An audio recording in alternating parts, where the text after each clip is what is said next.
Happy Canada Day! All right, so my name is Pete, this is James, and we're here to tell you about a couple of weapons. Mine's called the Shortland Pattern Tower Flintlock Smooth Bore Muzzle Loading Musket. And I can assure you that 200 years ago, nobody had the time or the patience, I suspect, to say, "Hey, Pete, can you hand me my Shortland Pattern Tower Flintlock Smooth Bore Muzzle Musket, please?" The name of the weapon's reduced down to 2 words, and brown best of the chosen 2 words. 3 main pieces make up a musket, and the Army buys those pieces separately from their makers.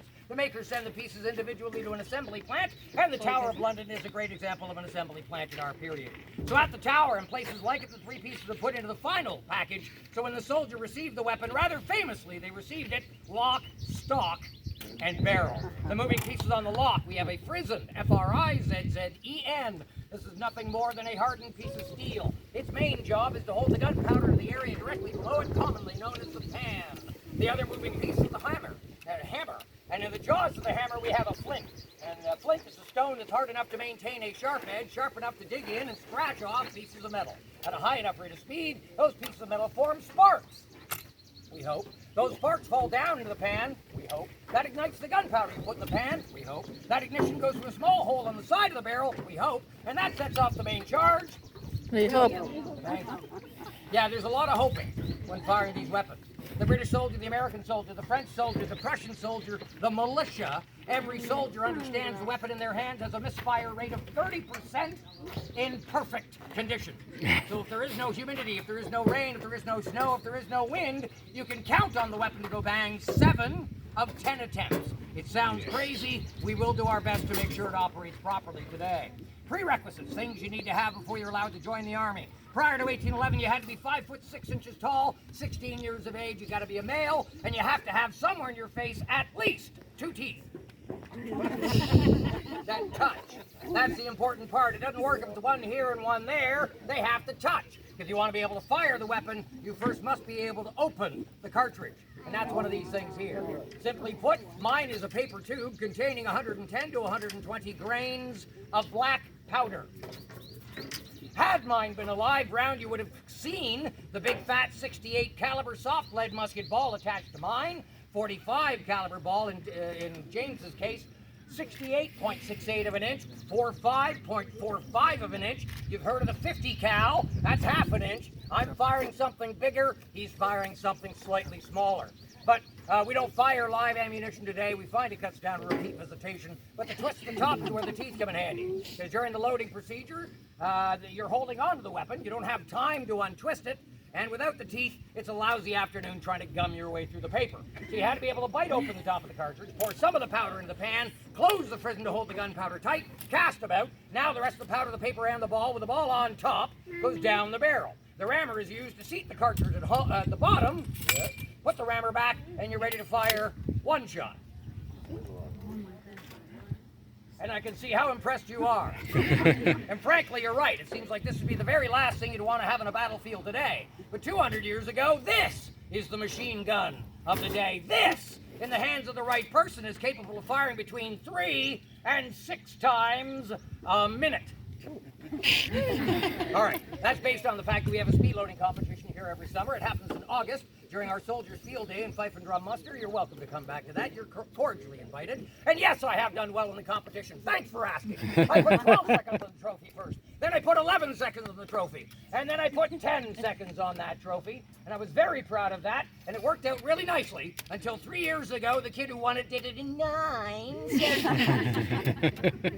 I know, I hate them too. Now, it's very difficult to follow that with another 9-second load and another 9-second load and another 9, but the Army doesn't expect that. The Army expects you to load this in 15 seconds. If you can't get this loaded in 15 seconds, you're going to spend a lot of time with the sergeant until you can. But that would suggest 4 rounds a minute, and that doesn't sound very fast compared to weapons today, so we have to compare our weapon to weapon of our time period, and for that we talk about a rifle. And for those who don't understand, mine is not a rifle. I have no rifling on the inside of mine. He does. Rifling is a series of lands and grooves. Imagine a spiral staircase starting at the top of the barrel and it winds its way down to the bottom. That's going to cause the ball to come out with a spin, which, by the way, almost everything coming out of small arms in our time period is referred to as ball. You may have noticed yourself in movies and television, it's always the science and the study of ballistics, never bulletistics. But when the ball is spinning on the way out of the rifle, it's highly accurate, so accurate he could get you 300 yards away, dead between the eyes. The Germans perfected rifling as far back as 1648. So for almost 200 years, we've had the ability to have really accurate weapons that can get you to long distance. So why does every army instead go with something like mine?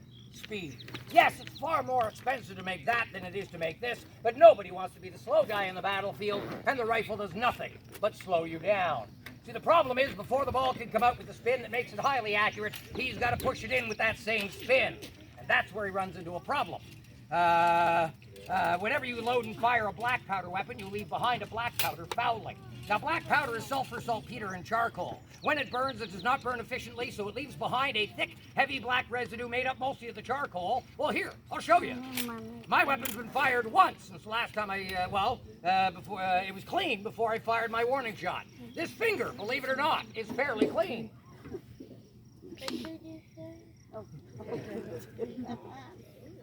Cleaner. I love my job, I love my job, I love my job, I love my job. I love my job, I love my job. One shot. And no, I'm not going to put my finger back in my face. So when loading and firing a rifle, this gets in the way. Right now it's greasy because I wet it. Give it about 10 seconds, it'll cake, it'll harden, turns into a granular substance similar to gravel. Now gravel, stuck to the inside of a 45 caliber rifle barrel, does not help the rifleman push a 45 caliber ball down that barrel. In fact, it slows him down from the very first shot that he fires. The first shot's going to take about 30 seconds to go through the process of loading, taking aim, shooting somebody 300 yards away. Congratulations, hope he gets a trophy. Now, the next shot he fires, he's going to be slowed down a little bit by this, down to about 35 seconds. That doesn't sound like it's that much longer, but people are shooting at you every second count. The third shot, the fourth shot, the fifth shot, the sixth shot. He's getting progressively slower, so by the time he's fired his highly accurate rifle 10 times, it's now going to take him 2 minutes to load and fire the 11th shot. Now you can still suggest that he has the advantage because he can shoot me at 300 yards. Well, good for him, because I can run 300 yards in less than 2 minutes and poke him in the eye with my dirty finger. Oh. So you don't need somebody that's that highly accurate. For the very same reason we don't fill our battlefields today with snipers. No, we hand our children semi to fully automatic weapons, tell them to point them at the bad guys and pull the trigger. Thousands of rounds end up downrange towards the bad guys, and the bigger the spread pattern, the better. Same principle applies with mine. Mine loads tremendously fast in the time period, but it's never been known for accuracy.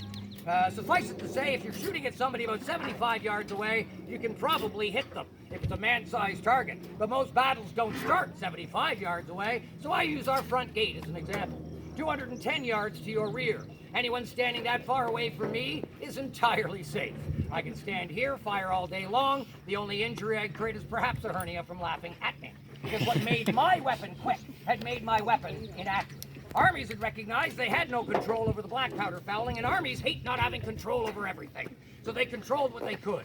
And that was the size of the ball and the size of the barrel it was fired out of. So my massive 68 caliber ball is being launched out of a 75 caliber barrel. 3/4 of an inch is the barrel, just under that is the ball. That's what the Brits are doing.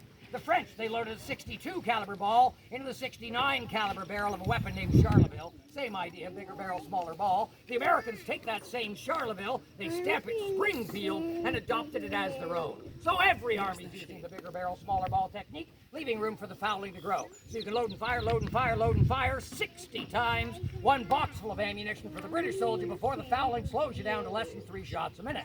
Sadly, that's exactly what makes my weapon so inaccurate. The ball being made smaller goes in quickly, but then bounces on the way out. So it'll go this way, that way, up or down. If it was to travel the 210 yards to get to the gate, I'd miss my target by 5 feet in any direction. So, how do you make this effective? Well, you take 50 of me and we all fire at the same time. If that eliminates two of our biggest issues, the misfire rate of 30% has now been overwhelmed. We got 50 people attempting to fire, chances are 25 to 30 will actually fire. In so doing, they create the wall of lead flying down the field like the modern machine gun. Somebody's going to hit something. And that's the idea behind linear tactics. That's why every army on the face of the planet had to line their soldiers up in long lines, because a single weapon all by itself had years ago proven to be absolutely stupid. With a whole bunch of weapons packed together. That is effective fire. That's the fastest I've ever said that.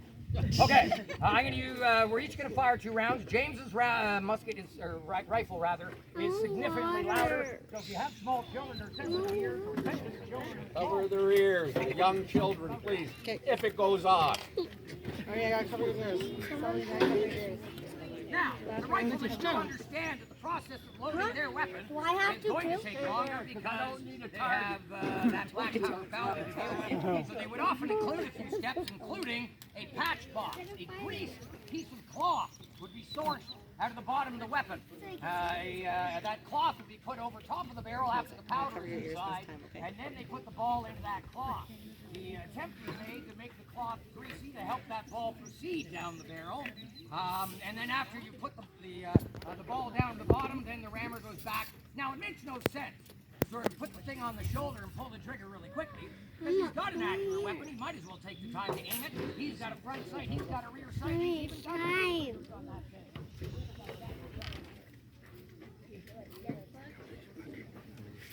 Ready?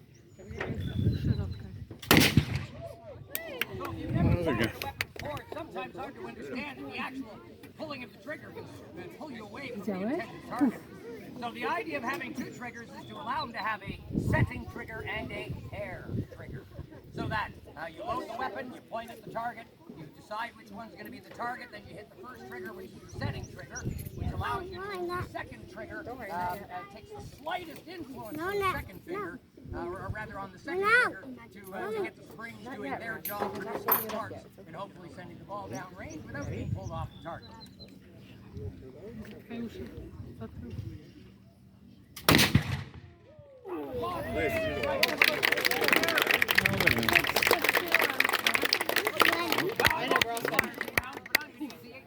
Platoon loading exercise, a step-by-step procedure that's used to teach the soldiers how to load and fire the weapon. You will see all the steps the first time. The second time I go through it, I go faster.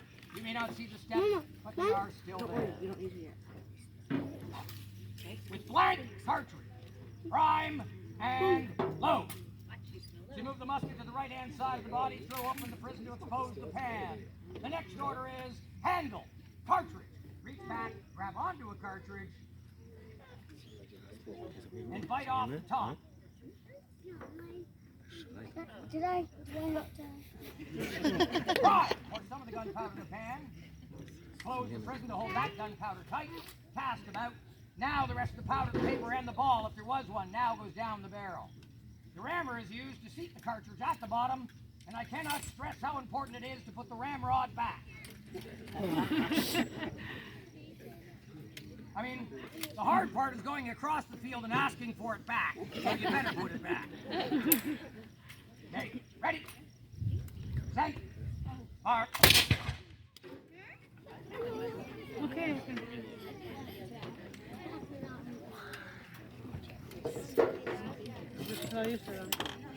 Tam nie było aż takiej głośnej.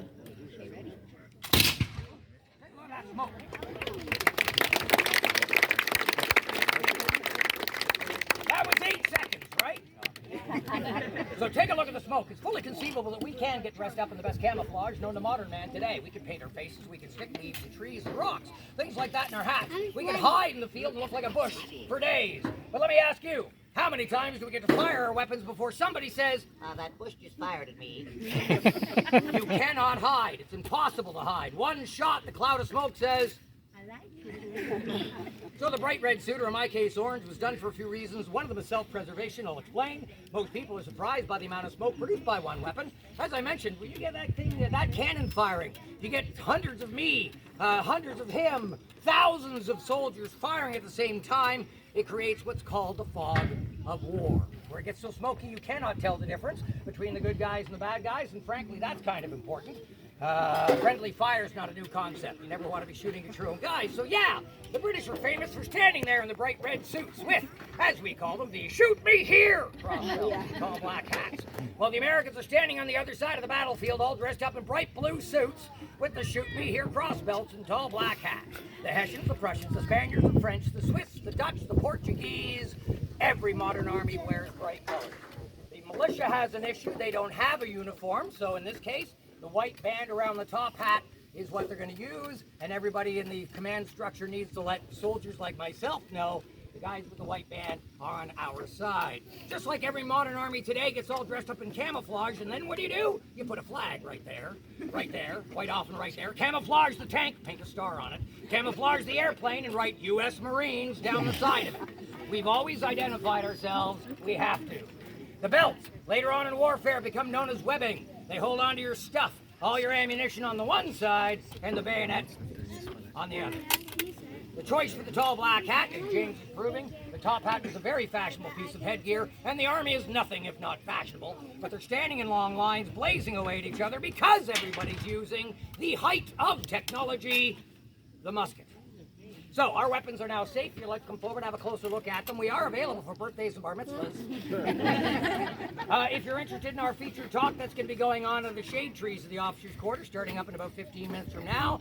If you do have any questions for us, we can stick around, but thank you very much for your attention. Happy Canada Day.